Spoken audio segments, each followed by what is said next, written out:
በመካከለኛው ምስራቅ እየተቀጣጠለ ያለው የጦርነት እሳት የዋሽንግተን የፖለቲካ ኮሪደርን ማናወጥ ጀምሯል።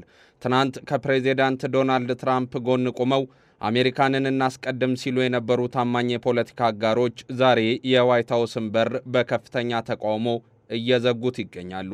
የዩናይትድ ስቴትስ ብሔራዊ የጸረ ሽብርተኝነት ማዕከል ዳይሬክተር ጆ ኬኔት በድንገት ስልጣናቸውን መልቀቃቸውን ማስታወቃቸው በወቅታዊው የኢራንና የአሜሪካ ግጭት ዙሪያ አዲስ የውይይት ምዕራፍንም የከፈተ ጉዳይ ሆኗል። ይህ መልቀቂያ ተራ የሥራ ስንብት ሳይሆን በአሜሪካ የውጭ ጉዳይ ፖሊሲ፣ በእስራኤል ተጽዕኖና በብሔራዊ ጥቅም ትርጓሜ ዙሪያ የነገሰውን ከፍተኛ መከፋፈል የሚያሳይም ሆኗል።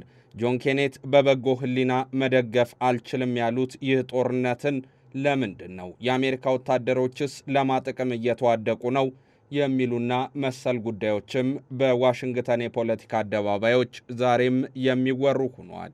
የዋሽንግተን መናወጥ የጆ ኬኔት ስንብትና የመካከለኛው ምስራቅ ጦርነት አዙሪት ለዶናልድ ትራምፕ ሌላ የራስ ምታትንም ፈጥሯል። በአሜሪካ የፖለቲካ ታሪክ ውስጥ ከፍተኛ የደህንነት ኃላፊዎች ከፕሬዚዳንቱ ጋር በፖሊሲ ልዩነት ምክንያት ስልጣናቸውን መልቀቃቸው አዲስ ክስተት ባይሆንም የጆ ኬኔት የስንብት ደብዳቤ ግን ይዘቱና ወቅቱ ለየት ያለ ክብደት እንዲኖረው አድርጎታል። ባለፈው ሐምሌ ወር ላይ በሴኔት ጸድቀው የብሔራዊ የጸረ ሽብርተኝነት ማዕከል ዳይሬክተር ሆነው የተሾሙት ኬኔት በድንገት በኢራን ላይ እየተካሄደ ያለው ጦርነትን በመቃወም መልቀቂያ ማቅረባቸው ለትራምፕ አስተዳደር ትልቅ ድንጋጤን ፈጥሯል። ኬኔት በደብዳቤያቸው ላይ እንዳሰፈሩት ይህ ጦርነት ለአሜሪካውያን ብሔራዊ ደህንነት የማይፈይደው ነገር የሌለ ከመሆኑም በላይ ሀገሪቱ ከእስራኤልና በዋሽንግተን ካሉ ሀያል ደጋፊዎች በሚመጣ ሰው ሰራሽ ግፊት ውስጥ መግባቷን ገልጿል። ይህ ንግግር በዋሽንግተን የፖለቲካ ልሂቃን ዘንድ ታቦት ተደርገው የሚወሰዱ የውጭ ግንኙነት መርሆችን የሚነካ በመሆኑም ከፍተኛ ውዝግብን አስነስቷል። የጆ ኬኔት ውሳኔ መነሻውን የሚያደርገው ካለፉት ዓመታት የአሜሪካ ወታደራዊ ታሪክም ነው።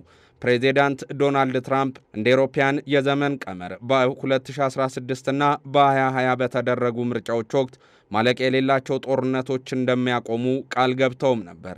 ኬኔት በወቅቱ የትራምፕ ዋነኛ ደጋፊ የነበሩትም ፕሬዚዳንቱ አሜሪካንን ከመካከለኛው ምስራቅ አዙሪት ያወጣሉ በሚል እምነት እንደነበረም ያስታውሳሉ። ይሁን እንጂ አሁን ላይ ነገሮች ተገልብጠው አሜሪካ ከኢራን ጋር ወደ ቀጥታ ጦርነት መግባቷ ኬኔት በትራምፕ ፖሊሲ ላይ የነበራቸውን ተስፋ እንዲያጡ አድርጓቸዋል። ዳይሬክተሩ በደብዳቤያቸው ኢራን በአገራችን ላይ ምንም አይነት ተጨባጭ ስጋት አልደቀነችም ማለታቸው የፔንታጎንና የሲአይኤ ሪፖርቶች ኢራን እንደ ቀዳሚ የሽብር ስጋት ከሚፈርጁበት ትርክት ጋር በእጅጉ የተቃረነም ሆኗል። ከታሪካዊ ዳራ አንጻርም የአሜሪካና ኢራንን ግንኙነት ያናጠበው የ1979 እስላማዊ አብዮትም በጠላትነት የተፈረጀ ነው። ይህ ግን በኬኔት ዘንድ የሚዋጥ አይደለም። በ25 እየታየ ያለው ግጭት ከዚህ ቀደሙ የሚለየው ታዲያ እስራኤል በክልሉ ያላትን ወታደራዊ በላይነት ለማስጠበቅ የምታደርገው ጥረት ከአሜሪካ የቀኝ ዘመን ፖለቲከኞች ፍላጎት ጋር መጋጠሙን የሚያሳይ ነው የሚለው የኬኔት አስተያየት በብዙ ዘንድ ቁጣን የፈጠረም አግራሞትንም የጫረ ሆኗል። በቴህራን ላይ እየተወሰደ ያለው ወታደራዊ እርምጃ በዋናነት የሚገፋው በእስራኤል የደህንነት ስጋት ላይ ተመስርቶም እንደሆነ ዶናልድ ትራምፕ ደጋግመው ይናገራሉ። ታዲያ ጆ ኬኔት ይህንን ነጥብ በግልጽ በማንሳት ጦርነቱ በእስራኤልና በአሜሪካ ባሏት ኃይል ደጋፊዎች ግፊት የተጀመረ ነው ማለታቸው በአሜሪካ የውጭ ጉዳይ ውሳኔ አሰጣጥ ላይ የሎቢ ቡድኖች ያላቸውን ተጽዕኖ ዳግም ለውይይት አቅርቦታል። የፖለቲካ ተንታኞች እንደሚሉት የኬኔት መልቀቂያ በአስተዳደር ውስጥ ያለውን ከፍተኛ መከፋፈልም ያመላከተ ነው። በጆን ሆፕኪንስ ዩኒቨርሲቲ የዓለም አቀፍ ጥናቶች ፕሮፌሰር የሆኑት ዶክተር ቫሊ ናስር ለቢቢሲ በሰጡት ማብራሪያ የኬኔት ስንብት በትራምፕ ካምፕ ውስጥ ባሉ ብሔርተኞች እና ጣልቃ ገብነት በሚደገፉ መካከል ያለውን ፍጭት የሚያሳይ ነው ብለዋል።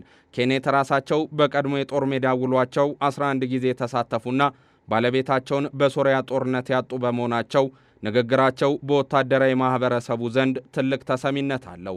ቀጣዩ ትውልድ ለአሜሪካ ጥቅም በማያስገኝ ጦርነት ዋጋ እንዲከፍል አልፈልግም ማለታቸው በወታደር ቤተሰቦች ዘንድ ከፍተኛ ድጋፍ እያገኘ ስለመሆኑም የሲኤንኤን ዘገባ አመላክቷል። በሌላ በኩል የኬኔትን ውሳኔ የሚተቹ ወገኖች ደግሞ ድርጊቱን ኃላፊነት የጎደለው ሲሉ ይፈርጁታል። ለፕሬዚዳንት ትራምፕ ቅርብ የሆኑትና በሴኔት የውጭ ግንኙነት ኮሚቴ ውስጥ የሚገኙ አባላት ኢራን በአካባቢው የምታደርገው የእጅ አዙር ጦርነት ለአሜሪካ ጥቅም ስጋት መሆኑን በማንሳትም ይሞግታሉ። የእስራኤል ባለሥልጣናትም በበኩላቸው የኢራን የኒኩለር መርሃ ግብርና ለሄዝቦላ የምታደርገው ድጋፍ መቆም ያለበት አሁን መሆኑን በመግለጽ የኬኔትን ንግግር ሁኔታውን ያላገናዘበ ሲሉ ተችተውታል።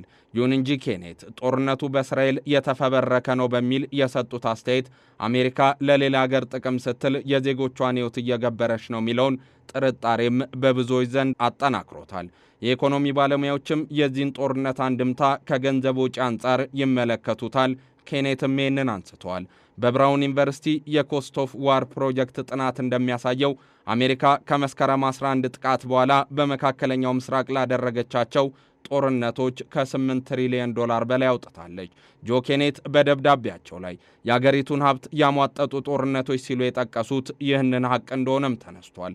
በአሁኑ ወቅት የአሜሪካ የውስጥ ኢኮኖሚ የዋጋ ግሽፈትና የዕዳ ጫና ባለበት ወቅት ወደ ሌላ ግዙፍ ጦርነት መግባት ለአሜሪካውያን አማካይ ኑሮ የማይቀመስ እንደሚሆንም የዎል ስትሪት ጆርናል ትንታኔዎች ያመላክታሉ።